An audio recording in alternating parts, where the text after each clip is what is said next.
In this video, I continue my journey to find the perfect YouTube studio camera, this time looking at the Panasonic Lumix GH4. Here's the story.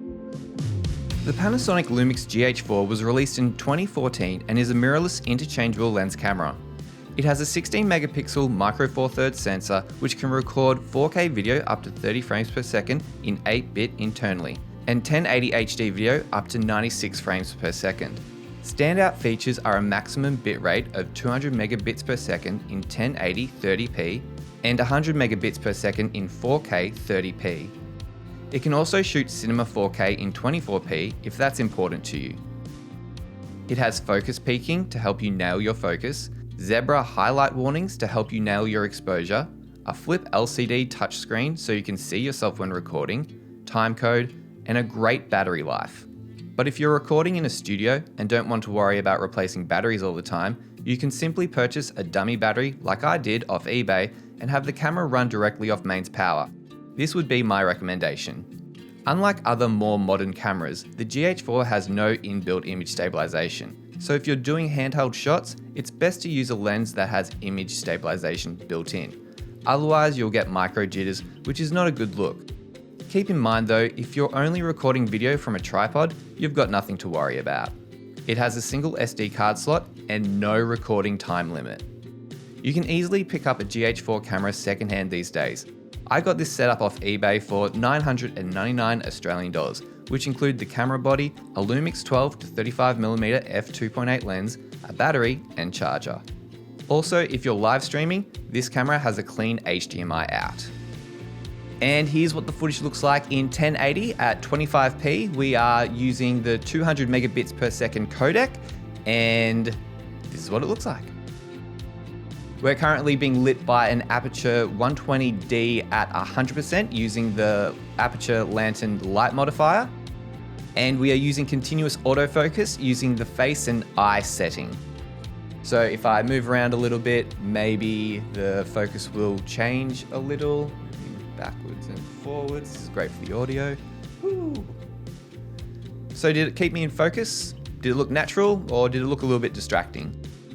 We're currently using a 200 ISO. Now the native ISO on the GH4 seems to be a little bit unclear. Online I've looked around and some people say that the native ISO is 400, others say it's 800. I've always operated this camera under the understanding that the native ISO is 400 because I found that gave me the best images.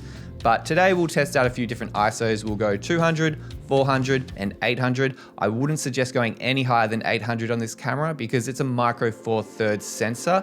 Anything higher than 800 I find is a little bit noisy and not so usable. So you want the cleanest images as possible when you're recording in a controlled environment like a YouTube studio. So we'll try to keep the ISO as low as possible.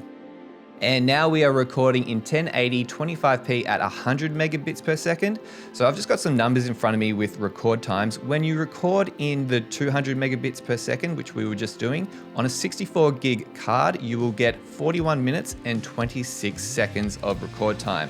Then when you're recording on this setting at 100 megabits per second, you will get 1 hour, 22 minutes and 58 seconds. And then when you record on the next setting, which I'm about to change to, which is 50 megabits per second, you will get 2 hours, 46 minutes and 3 seconds, all on one 64 gigabyte card.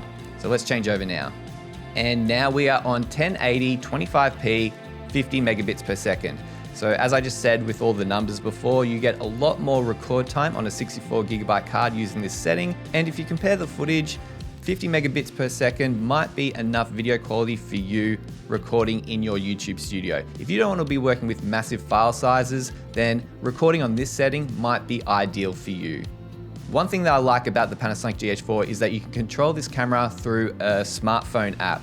So I've been changing settings on the app here, not having to get up, change the settings, start record, sit back down, talk to camera, finish the take, get back up, turn off the camera. It's just so much more convenient to have this app right in front of me and being able to operate it that way. So that is a big plus for this GH4 camera system. And now we're back on the 1080 25p 200 megabits per second codec. I've changed the ISO to 400 and I've also lowered the light intensity from the Aputure 120D to 70%. just to compensate for the extra light coming into the camera and the output from the light changing the exposure. If I didn't change the light, it would have looked like this, which is a bit bright.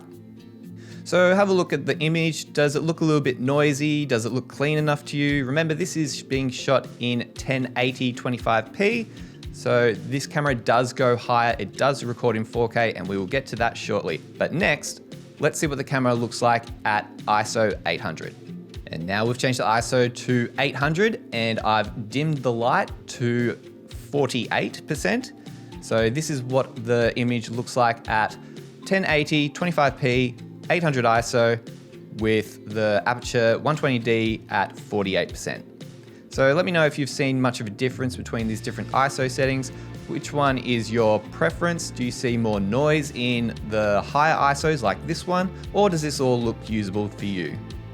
Now I've swapped over to the 4K recording mode, and as you can see, it's zoomed in just a little bit. I haven't touched the zoom on the camera, I've just changed the recording settings. So one thing to keep in mind is that when you're recording in 4K, it is going to crop in a little bit more than what the 1080p image will give you. If you like to work in numbers and understand the full frame crop factor mathematics, this is essentially a 2.5 times crop, and when you're recording in 1080p on a micro four thirds sensor, you're recording at a 2 times crop factor. So I'm just going to adjust the focal length and framing now, so just give me 1 second.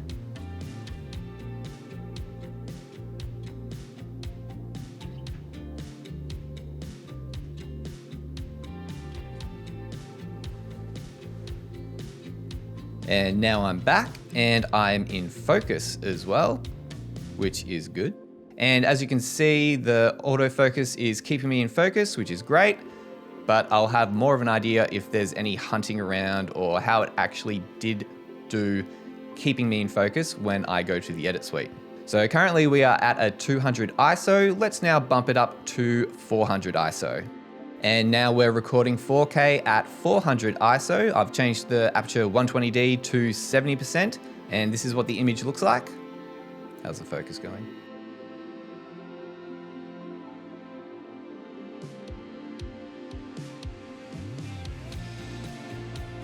And now let's try changing it to 800 ISO. And this is what it looks like at 800 ISO. So let me know what you think of the video quality as the ISOs get bumped up.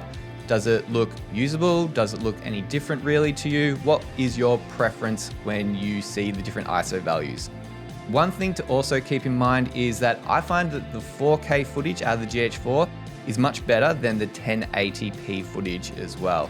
It comes out cleaner, it just looks better, and my recommendation would be if you're recording in your own YouTube studio, to record in 4K, and even if you don't publish in 4K, you can still shoot your videos in 4K and then downscale them to 1080p and upload them in that resolution, and you'll find that you'll have better image quality, which is a win.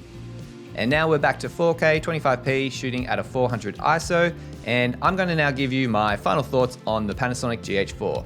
So, is the Panasonic GH4 the perfect YouTube studio camera? In my opinion, no, it's not. Now, it is a very good camera. It does tick a lot of the boxes that I look for that perfect studio camera. It can shoot 4K up to 30p and it has no recording limits, which is a big thing. It is affordable and it does have autofocus. However, it isn't notorious for being the best autofocus. And then if it does move,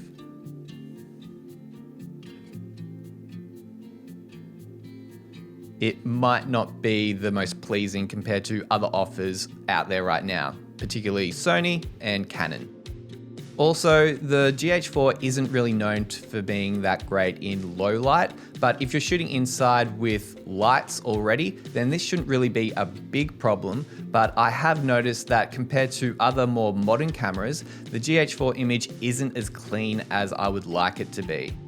But it does offer a lot of features that are very handy for shooting in YouTube studio environments. Particularly having an app which you can control the camera so you don't have to keep getting up and down to hit record or change a setting or whatever.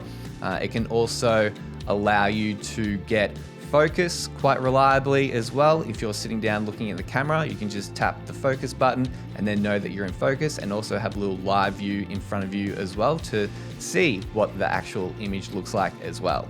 It is good having that flip LCD screen, but I don't really use it because the camera is more than an arm's reach away from me, just so I can get that kind of framing in this shot. And if the screen is that small, I'm not really going to use it to check focus because I won't really be able to see it that clearly. So having the app in front of me to be able to see that I'm in focus is very handy. So overall, would I recommend this camera to you?